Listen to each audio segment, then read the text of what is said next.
News. Now, more on the latest building collapse in New York. You might have heard a few moments ago, I was talking about the Salomon Brothers building collapsing. And indeed it has. Apparently that's only a few hundred yards away from where the World Trade Center towers were. And it seems that this was not a result of a new attack. It was because the building had been weakened during this morning's attacks. We'll probably find out more now about that from our correspondent, Jane Stanley. Jane, what more can you tell us about the Salomon Brothers building and its collapse?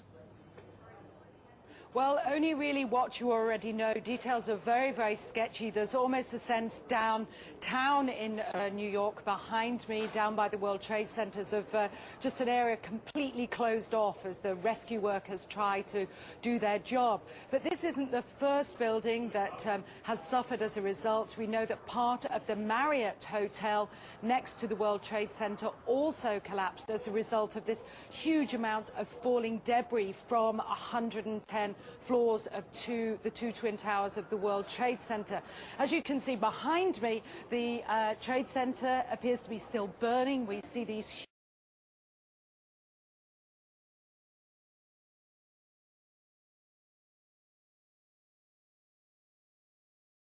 huge clouds of smoke and ash, and we know that behind that there's an empty piece of what was a very familiar New York skyline, a symbol of the financial prosperity of this city, but completely disappeared now, and New York is still unable to take on board what has happened to them today.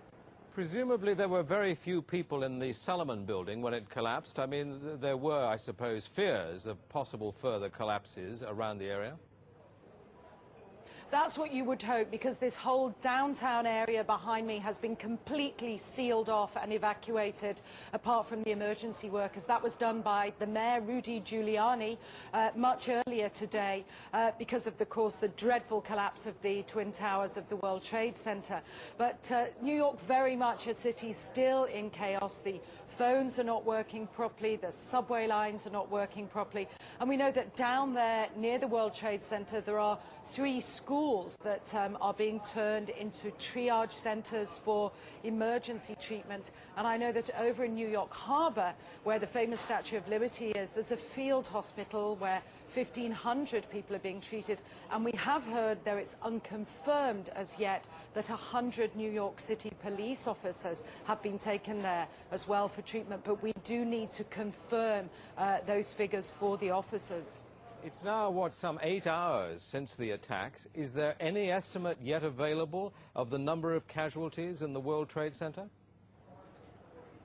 I think we can only go at this point with the words expressed by the mayor of New York, Rudy Giuliani, that it's too frightening to think how many there could be.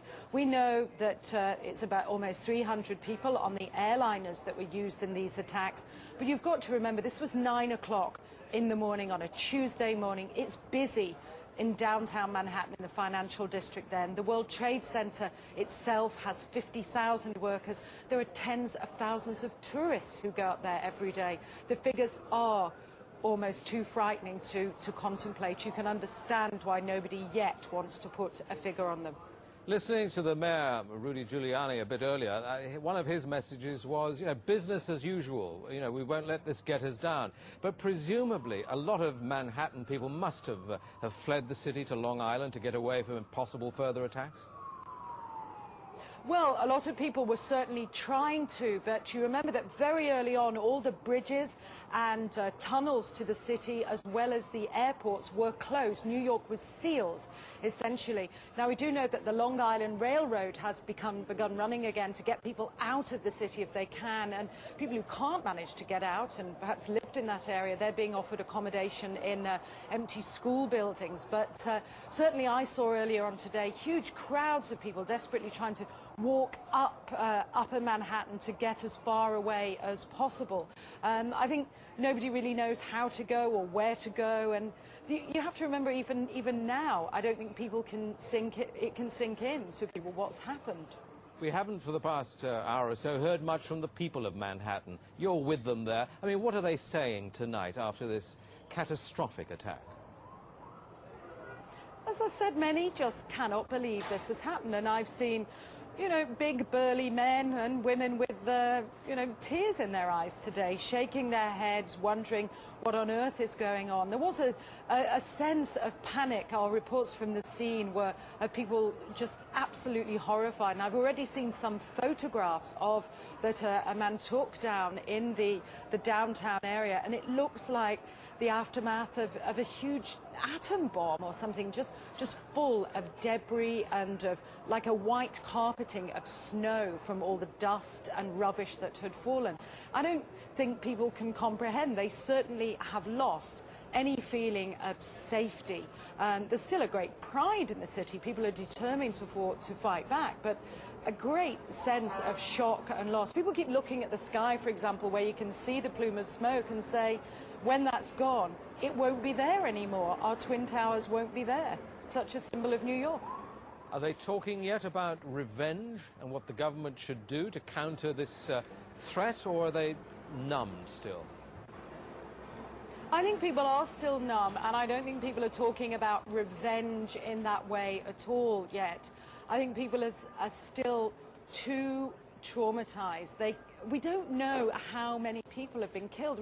We can't even put a figure. I think when you talk to people on they daren't even say how many people might have been killed and injured. And I think that feeling, until the idea of the devastation, people don't really know what to say or what to think. I think they feel the bubble of their security as being in America has definitely been popped. This city and this country will not be the same.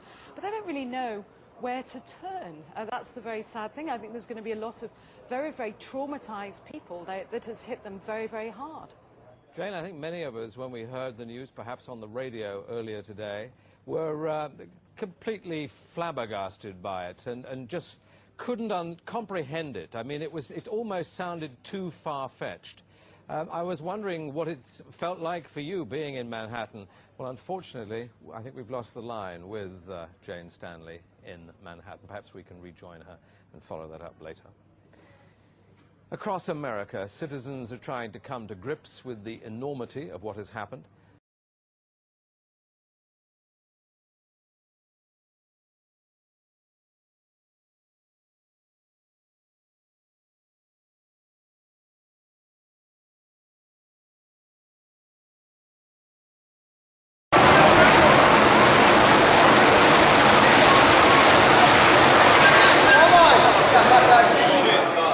Gone, man.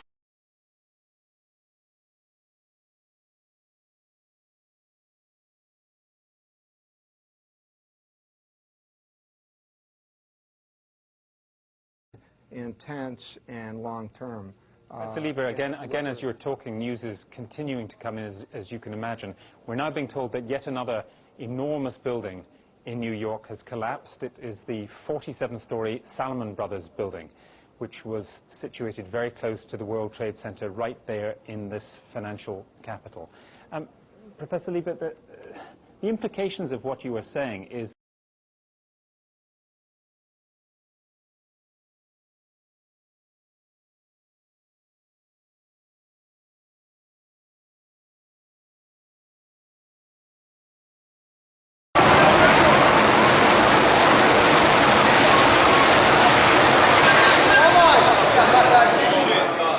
Gone, man. Again, what you're seeing are high shots.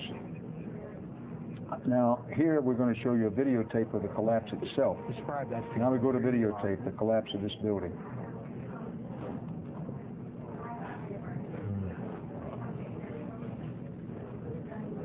It's amazing. Amazing, incredible, pick your word. For the third time today, it's reminiscent of those pictures we've all seen too much on television before, when a building was deliberately destroyed by well-placed dynamite to knock it down.